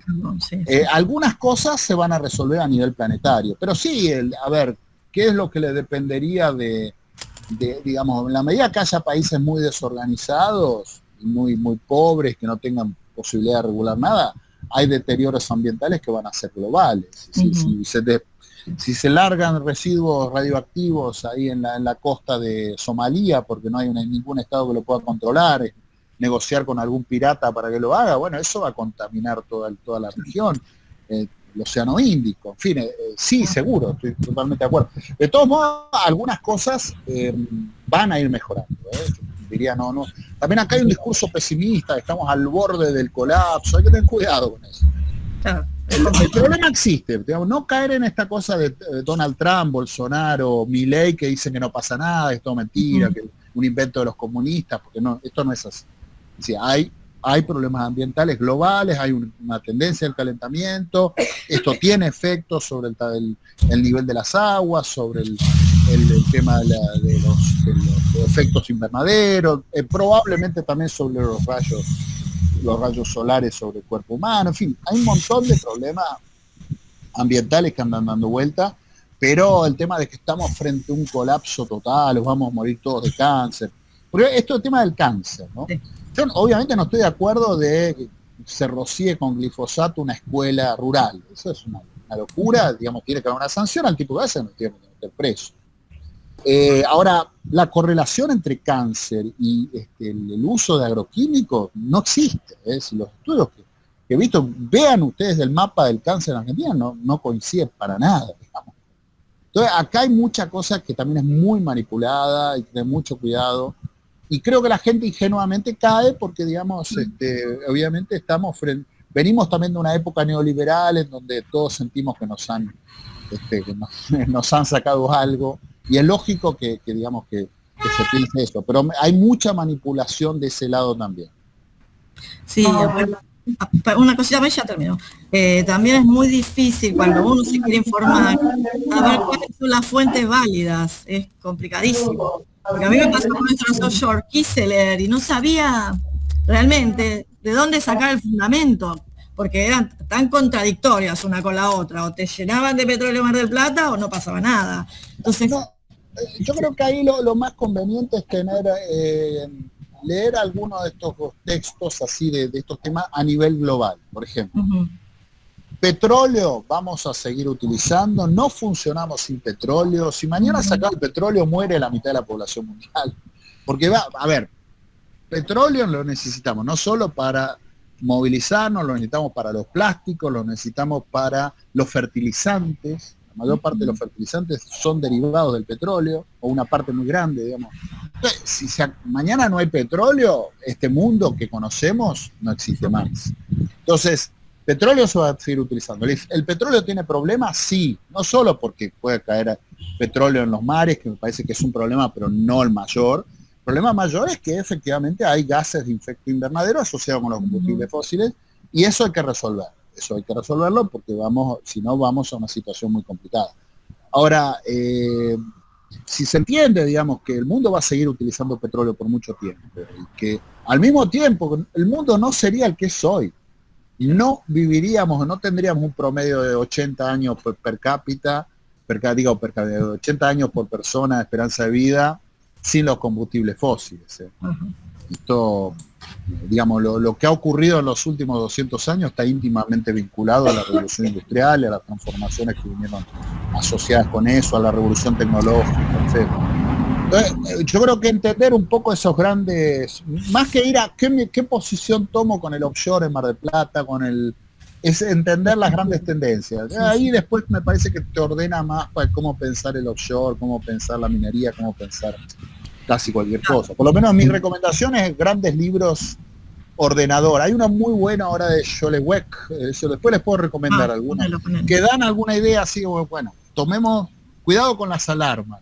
Uno que es muy bueno, no sé si lo conocen, es Mulet, un español que justamente pelea con estos grupos ecologistas y desmonta mitos, etc. No es una gran perspectiva global, pero el tipo desmonta un montón de lugares comunes. Respecto a las visiones macros, yo trabajo en el petróleo hace casi 40 años y ninguna gran corporación petrolera niega el efecto, el calentamiento global, ni el impacto que tiene la huella de carbón, o sea, el dióxido de carbono en el cambio climático. Absolutamente todas las grandes corporaciones están fuertemente comprometidas, y tómenlo, comprometidas desde su punto de vista, en sumarse a la transición energética. Tienen claro, el concepto es sumar o morir, o me sumo a la transición o tengo tiempos contados, que no es mañana, como se dijo acá perfectamente. Si uno ve el gráfico que mostró Eduardo del origen de las energías entre carbón, petróleo y gas. Cuando dice petróleo y gas estamos hablando de lo mismo. Por favor, no, que nadie piense que son dos cosas distintas. Un poco más limpio el gas, ¿no? No, desde el punto, me refiero del origen. Sí. Desde el punto de vista del efecto invernadero, justamente, ¿qué están haciendo las compañías petroleras? Están transicionando de enfocarse en la producción de líquido, moverse hacia la producción de hidrocarburos gasíferos. Porque la huella de carbón es infinitamente menor. Entonces el impacto sobre los gases de efecto invernadero es muchísimo menor. De hecho, lo que se dice es que va a ser la fuente de energía de la transición. Exacto. Y así lo van a ver en las presentaciones, no al público, sino a los inversores que trimestralmente hacen en Wall Street cualquiera de las grandes corporaciones. Chevron, Shell, ExxonMobil, BP, Total, el que se les ocurra.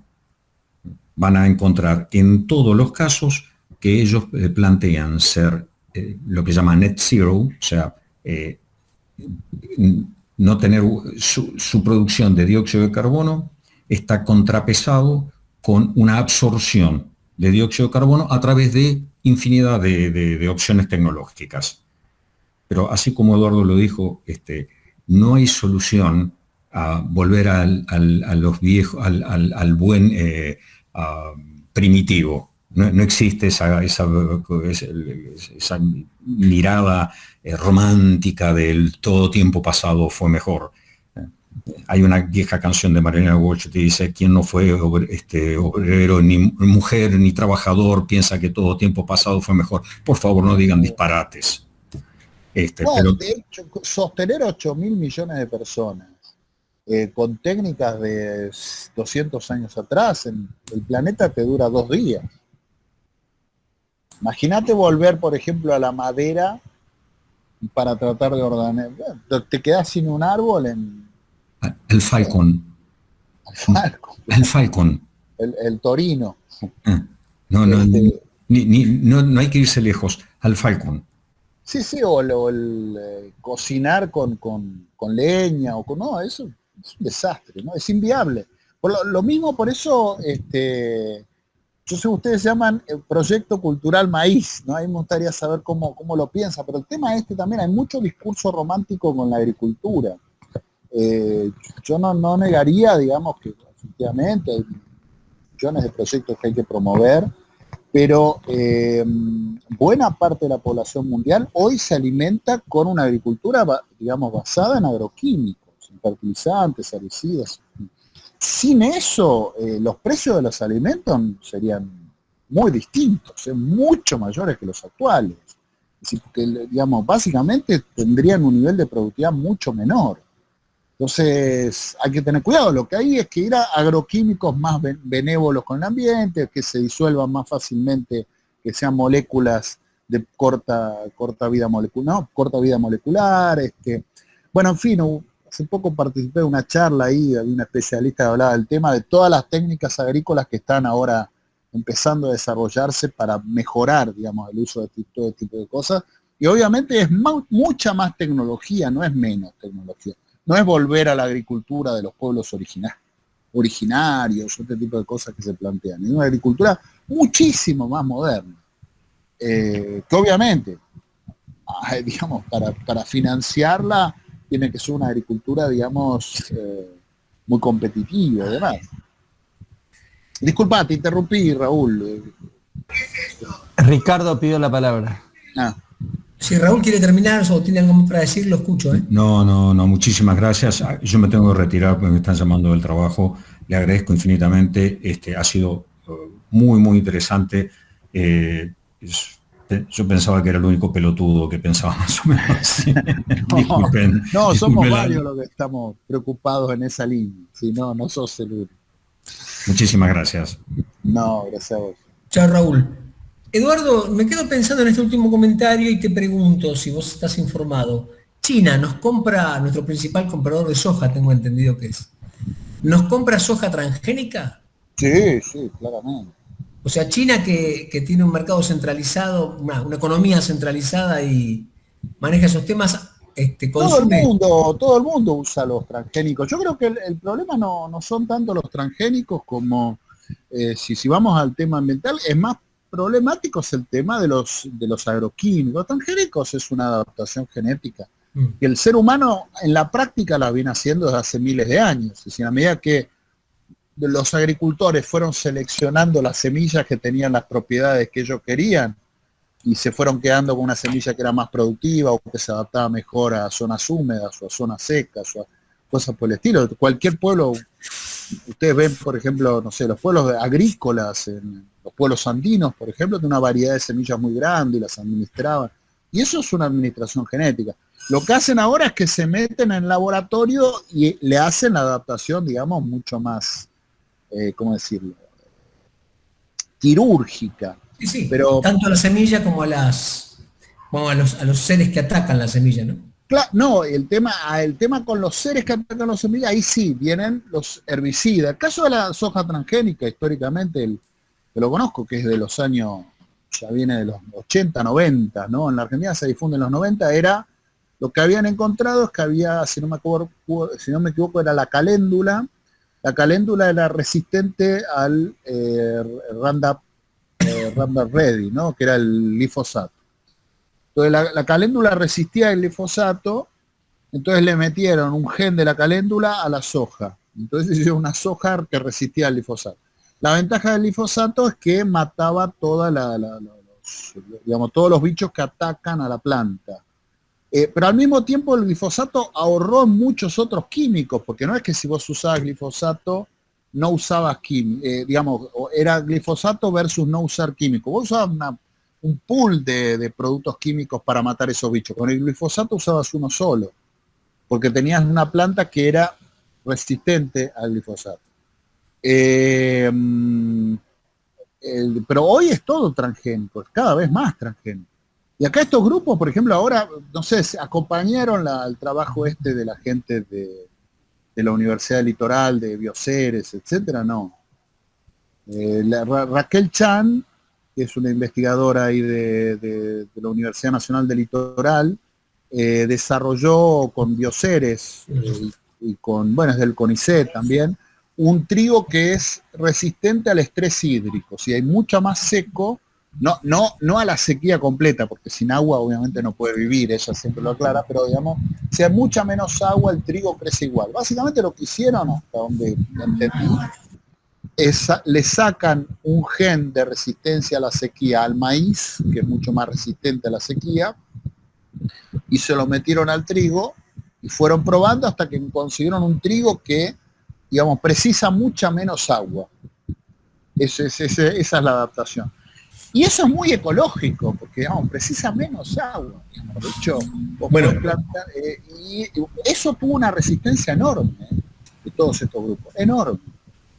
yo tengo un ahijado que trabajó en el Instituto de Leluar y manipularon el gen de la mosca, de la fruta, Ajá. logrando una mosca híbrida.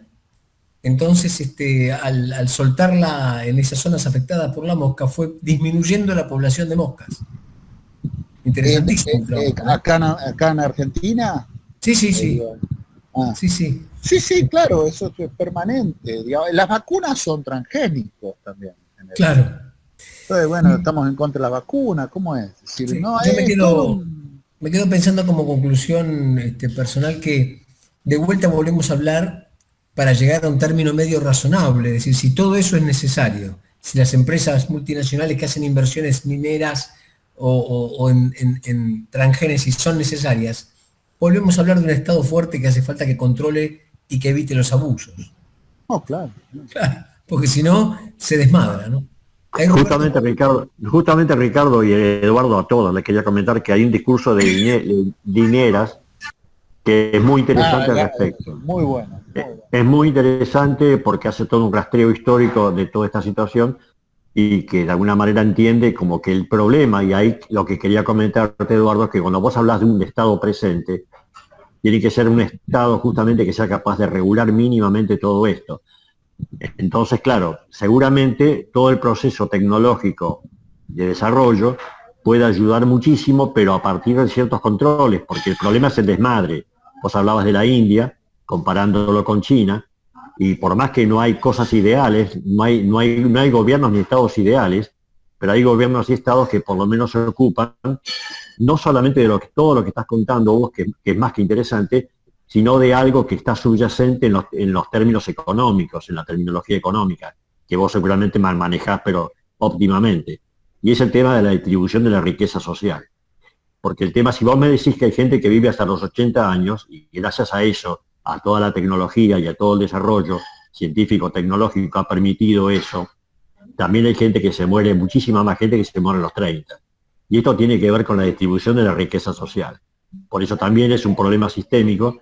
Me parece que también tiene que ser visto, digamos, no como una contrapartida de lo estructural que vos estás mencionando, sino como justamente una necesidad de unificar ese criterio de lo tecnológico, de lo científico, de lo productivo, que es fundamental, pero también de lo social, que de alguna manera regule estas arbitrariedades de absoluta asimetría de poder en términos sociales y económicos, ¿no? Con relación a esto de García Linera, Roberto, Sonia preguntaba el tema de qué leer. Bueno, García Linera es una buena referencia, si bien es un texto corto, porque digamos, fue el vicepresidente de Bolivia, ¿no? No sé, para que si hay alguien aquí que no sabe de qué estamos hablando, el que fue vicepresidente de Evo, intelectual para mí brillante, baja muy, muy claramente estos problemas a una discusión política con muchísima claridad. Entonces es un texto, lo que escribe García Linera o los discursos, reportajes, etcétera, son imprescindibles, digamos, para esta discusión. Ahora, con relación al tema de la distribución del ingreso, sí, Roberto, coincido. Yo creo que en principio la esperanza de vida viene aumentando en casi todos lados, entre pobres, ricos, es en general, pero sí, a ver, todos los indicadores muestran que los países que son más igualitarios tienen mucho menos problemas de distintos tipos, desde violencia a suicidios, a digamos, conflictos, de problemas de salud, es decir, y los países donde aumenta mucho la desigualdad aparecen problemas, digamos, complicados, incluso totalmente inesperados. Creo que Estados Unidos, Inglaterra son, digamos, los casos más paradigmáticos de un aumento muy fuerte de la desigualdad, aunque no caiga la base, es decir, simplemente que aumenta la desigualdad muy significativamente, es un problema grave. Uno puede agarrar países, por ejemplo, ¿no? Yo creo que crecer es imprescindible. Ahora, uno puede agarrar un país como España, un país de unos $40.000 per cápita, y tiene Estados Unidos, un país de $60.000 per cápita, pero diría que casi todos los indicadores sociales están mejor en España, en Portugal, que en Estados Unidos. Desde salud. En Estados Unidos cayó la esperanza de vida en los últimos 10 años, últimos 10, 20 años. Cayó la esperanza de vida. Entonces sí, el aumento de la desigualdad es un problema grave. Coincido con vos. Coincido con vos. De todos modos, creo que no excluye el tema de que todavía, por lo menos para países como la Argentina, es necesario crecer. Ya, esto de que podríamos solo distribuir sin crecer, creo que lo podemos empezar a plantear cuando tengamos más o menos el PBI per cápita de España. Antes de eso, yo no conozco ningún país de nuestro PBI per cápita que no tenga pobreza. Si es imprescindible es crecer. Que no tenga pobreza, incluso la desigualdad generalmente es mucho mayor, o es bastante mayor, digamos, cuando el país es mucho más pobre. Entonces, digamos, todavía es necesario crecer unos cuantos años. Está bien, lo que yo pensaba además es que es un tema sistémico. Quizás ningún país por sí mismo puede abandonar o dejar un sistema que de alguna manera ya lo está condicionando, porque la redistribución de esa riqueza funciona de esa manera. Cuando se habla del ingreso per cápita, se piensa como promedio, pero en realidad no es un promedio. Depende cómo esté distribuido, qué sectores sociales es capaz de impactar más en un sentido o en otro.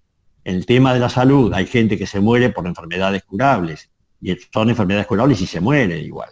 O sea que esa de redistribución no es solamente una cuestión económica, es una cuestión también de valores que tienen que ver con la estructura misma del pensamiento, de la forma de convivencia, de la forma cultural que puede tener. Si estamos condenados justamente a esa asimetría, y estamos condenados a que de alguna manera eso se tenga que reproducir de esa forma, se hace complicado realmente. De cualquier manera, el Estado tiene que estar, me parece, por lo menos en estas condiciones, regulando, y en eso me parece que coincido absolutamente con vos. Es una cosa mucho más gorda de lo que puede parecer en un principio, ¿no? Pero lo que queda claro es lo que a mí me pareció necesaria, excelente tu charla puntualmente, y yo por eso ahora me estoy despidiendo, y bueno, te saludo a vos y a todos, y ojalá podamos tener nuevamente la oportunidad de escucharte con más posibilidades de también dialogar y todo eso. Yo particularmente te agradezco muchísimo, Eduardo, muy bueno lo tuyo, muy bueno, y lo de los compañeros.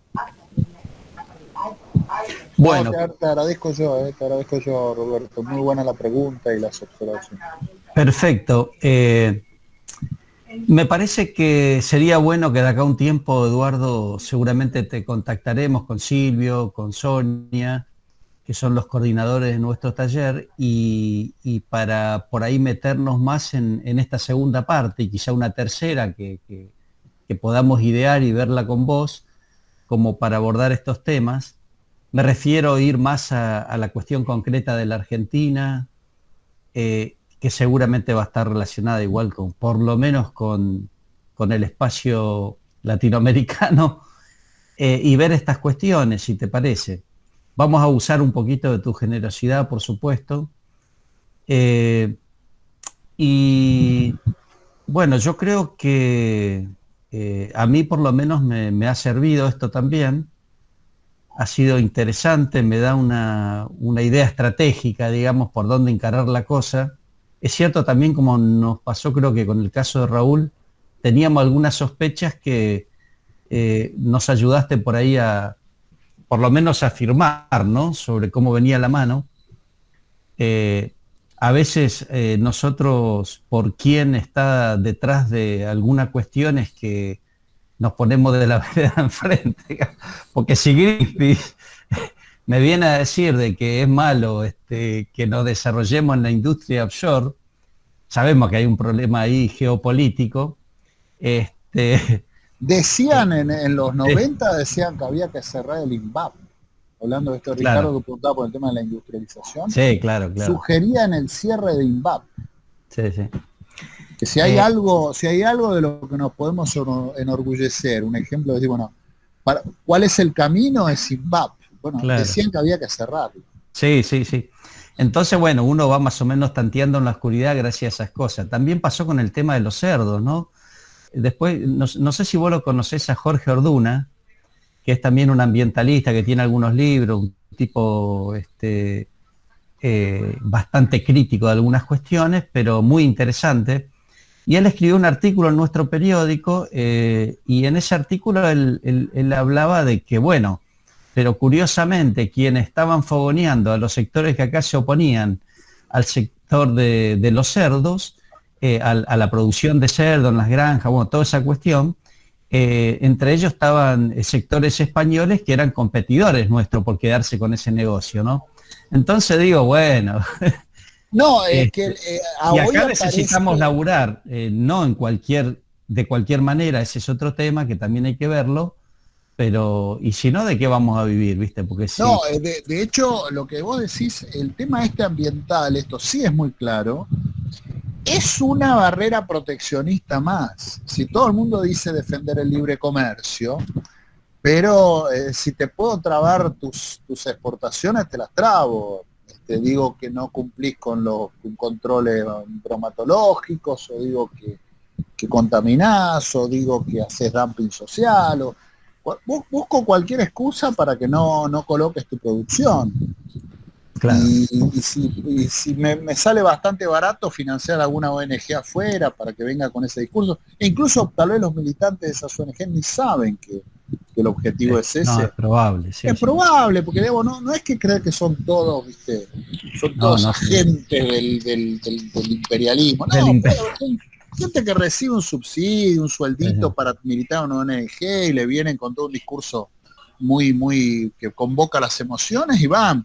Pero generalmente hay un tema del proteccionismo. Ese es un tema importante. No es tanto para que Argentina no se desarrolle, para que no me saquen el mercado de chancho, así de sencillo. Claro.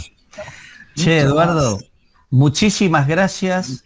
Nos llamamos Proyecto Cultural Maíz porque el maíz es una planta americana bien autóctona, pero además porque tiene los granitos bien apretaditos uno con otro, que para nosotros es un símbolo de unidad y de cómo tenemos que unirnos, ¿no? Por eso decimos un granito unido a otro, alimentando la conciencia de los pueblos de nuestra América.